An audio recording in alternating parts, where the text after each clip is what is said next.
Nima uchun odamlar bunchalik nodon deb qolaman? So'ng yana aytaman, albatta. Axir bu dunyo bir maktab, o'z darsliklari, sinovlari bilan va bu maktabda hamma ham yuqori sinfda emas. Xuddi maktabda bilganimizdek ayni shu ko'rinish. Ya'ni kimlardir boshlang'ich sinfda bo'lishsa, kimlardir yuqori sinfdadirlar va albatta ularning bari bir xil fikrlamaydilar. Bir xil bilimga ega emaslar. Bugun endi alifboni o'rganayotgan boshlang'ich sinf o'quvchisi kuni kelib yuqori sinflar o'qiyotgan darsliklarni o'qishga ham yetib keladi. Ammo nima bo'lganda ham dunyo maktabida yoshi katta, oila qurgan, hayotning pastu balandiga duch kelganlar ham o'zlarini shu darajada ahmoq qilinishlariga aqllari yetmasligi ayanchlidir.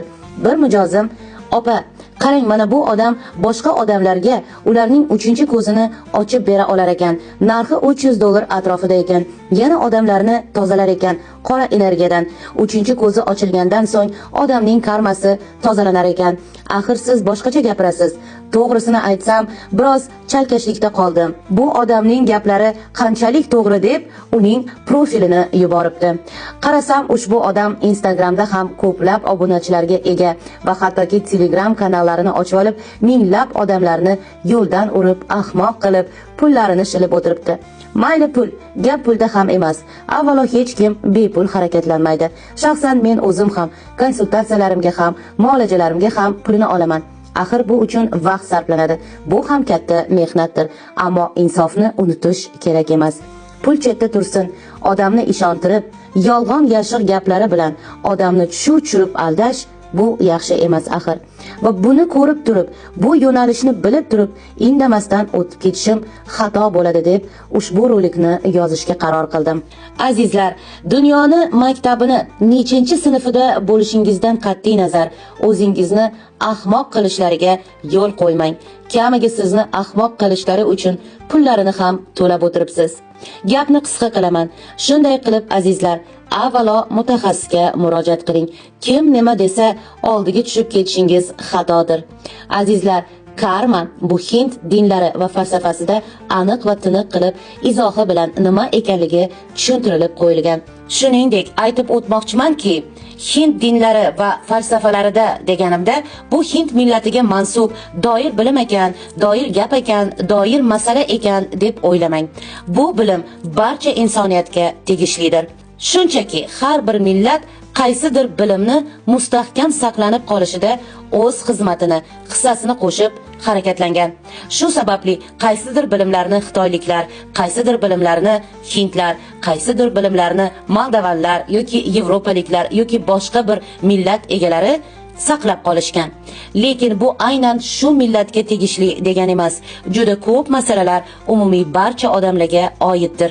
Shunday qilib, bu karma degani sabab oqibat qonuni bo'lib, unda har bir insonning harakati, fikri yoki niyati uning hozirgi va kelajak hayotiga ta'sir qiladigan natijalarni yaratadi.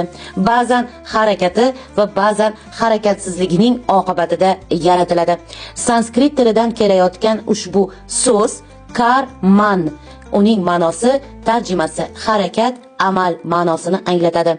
To'g'ri va yaxshi amallar yaxshi natijalarni, yomon va gunohli amallar esa azob, uqubatlarni keltirib chiqaradi. Hatto keyingi hayotlarida ham qarama-qarshi ravishda taqdirni faqat oldindan belgilangan deb qabul qilmay, karma shaxsiy javobgarlikni ta'kidlaydi. Odam o'z tanlovlari orqali o'z yo'lini yaratadi. Karma so'zini o'zbek tilida ham shunday karma deb atashadi. Sanskrit tilida aytganimdek, ushbu so'z karman deb yozilgan. Karman rus tilidan o'zbek tiliga tarjima qiladigan bo'lsak, bu cho'ntak, ba'zilar kissa deb aytishadi. Ya'ni cho'ntak deb tarjimani olamiz. Cho'ntagimizga qanday qilib narsalarni soladigan bo'lsak, ushbu karmaga ham xuddi shunday qilayotgan har ondagi harakatlarimiz va harakatsizligimizning oqibatini, natijasini ushbu karmaga solib boramiz va umumiyda bu taqdir yig'indisini beradi. Ya'ni ushbu yig'indilar orqasidan yangi bir ssenariy. Ushbu ssenariyni biz taqdiri azal, peshonaga bitilgan bir insonning hayotini, taqdirini ko'ramiz.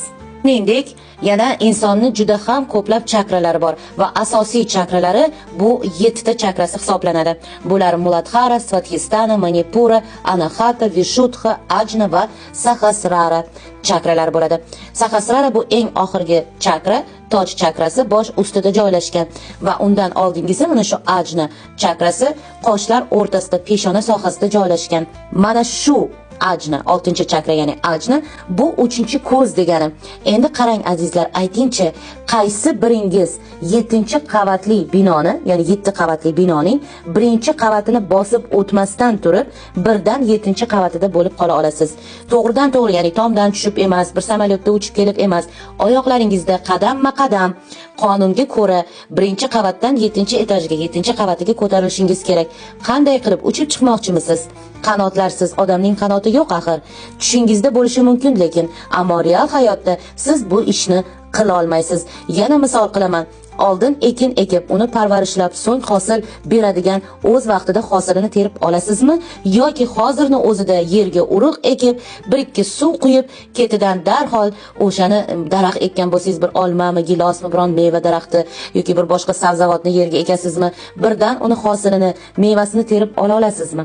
Ha, bu ham bo'lishi mumkin albatta, ammo bu ham tushingizda bo'ladi. Keling mayli, siz uchun yana bir misol qilaman. Deylik, bugun 1-sinfga chiqqan 7 yashar farzandingiz ertasi kuniga maktabni bitiruvchisi bo'lib attestatini ham olib kela oladimi? Shunaqasi ham bo'lishi mumkinmi?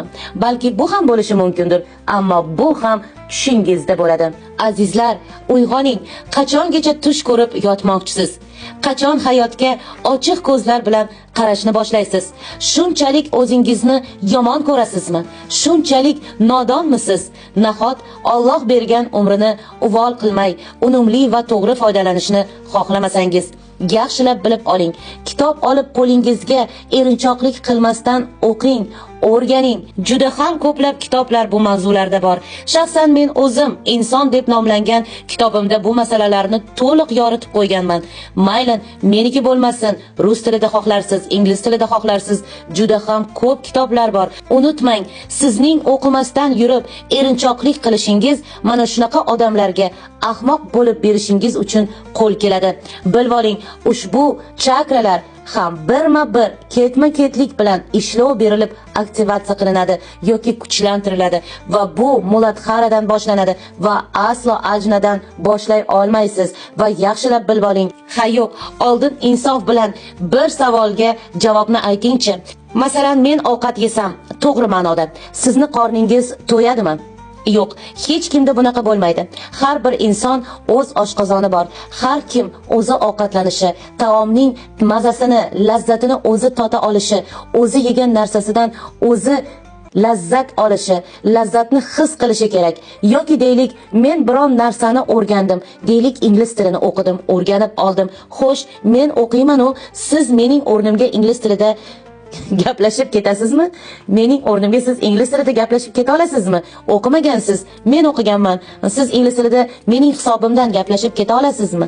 Albatta, bu ham bo'lishi mumkin, faqatgina tushingizda. Xuddi shunday, siz o'zingiz o'z chakralaringizni faqat o'zingiz ochishingiz yoki ularni yanada kuchaytirishingiz mumkin. Bu meditatsiya hislatlarni ustidan ishlash bilan bog'lanadi. Bu rejimingiz bilan bog'liq, bu tuyg'ularingiz bilan bog'liq, bu sizning amallaringiz bilan bog'liq. Dunyoni pulini bersangiz ham hech qaysi daho siz uchun sizni chakrangizni birontasini ham ochib bera olmaydi azizlar. Haligi lofchi odamning kanalida minglagan odamlarni savollari bilan, ya'ni kimdir erga tega olmayapti, kimdir farzandlik bo'la olmayapti, kimdir qashshoqlikdan chiqolmayapti, kimdir yori bilan urushgan, kimdirning eri boshqasiga uylanib ketgan, kimdir kimgadir 2-chi, 3-chi ayol bo'lib ketgan. Nima qilish kerak? Hamma yoq dard, g'am, alam, pul yo'q degan masalalar. Nima emish? Pul kanalimizni necha pulga ochib berasiz deydi. Haligi odam ham $300, $500 deydi. Qanday qilib birovning energetik kanalini boshqa birov ochib beradi? aslo imkoniyati yo'q. Buni xuddi yuqorida qancha misollar keltirgan bo'lsam, har qaysi kanalingiz boylik, sog'lik, ofiyat, har bir bilim yo'lingizmi, karyera yo'lingizmi, sevgi yo'lingiz bo'ladimi yoki farzandlik yo'lingizmi, faqatgina sizga mutaxassis qanday ishlashingiz kerak, nimalar qilishingiz kerak, ketma-ketligi qanday bo'ladi, nimaning sababi orqali shu holatda o'tirganingizni sizga oydinlashtirib, yo'l yo'riq ko'rsatib berishi mumkin. Lekin sizning pulingiz evaziga sizning kanalingizni mana deb ochib qo'ya olmaydi. Ya'ni mana ol 300 dollarni, nech pul bo'ladi, balkim 500 dollar ol, 500 dollarimni ertaga shotimda 5 milliard bo'lsin, shunaqa energiya potok ochib qo'y desangiz, buni ilojisi yo'q. Har kim o'zini energiya potokini ochish kerak. Buni faqat yo'lini to'g'ri bilish kerak. Nima emish? 3-ko'zini ochib berar emish. Bu 3-ko'z nimaga berilgan o'zi? Nima uchun xizmat qiladi? Va hokazalarini o'rganing aziz do'stlar. Hech kim aytganimdek dunyoni pulini bersangiz ham siz uchun 3-ko'z tugul oddiy emas albatta, ammo ilk mulotxarangizni ham ochib bera olmaydi. Baraka topkurlar, uyg'oning. Hayotda qiynalayotgan bo'lsangiz, o'z o'rningizni topolmayotgan bo'lsangiz, qanaqadir ishlaringiz o'xshamayotgan bo'lsa, kimdir farzand ko'rolmayotgan bo'lsa, kimdir xiyonatdan boshi chiqmayotgandir, kimdir qashshoqlikdan chiqib ketolmayotgandir, kimdir kasal, kimnidir dushmanlari ko'p va hokazo ming turli muammolar mavjud. Nima muammoingiz bo'lsa, haqiqiy astrolog, gipnolog, numerolog, astropsixolog, chakrolog, hiromant, energetik ishlashni biladigan mutaxassislarga murojaat qiling. Minglab odamlar shunchalik yolg'on ichra yashayotganini ko'rib, deb qoladi odam. Xullas, shunaqa gaplar azizlar. Meni aziz o'quvchilarimga esa qaytaraman, aslo bunaqa lofchilarni hatto eshitmang. Gapini hatto isbotlab bera olmaydigan bunday lofchilardan faqatgina qochish kerak. Mutaxassis ana aytadi-ku, chumchuq so'ysa ham qassob so'ysin deydi. Lekin o'sha qassobni ham qassobligiga oldin amin bo'lish kerak. Rostdan qassobmi u yoki u qallobmi?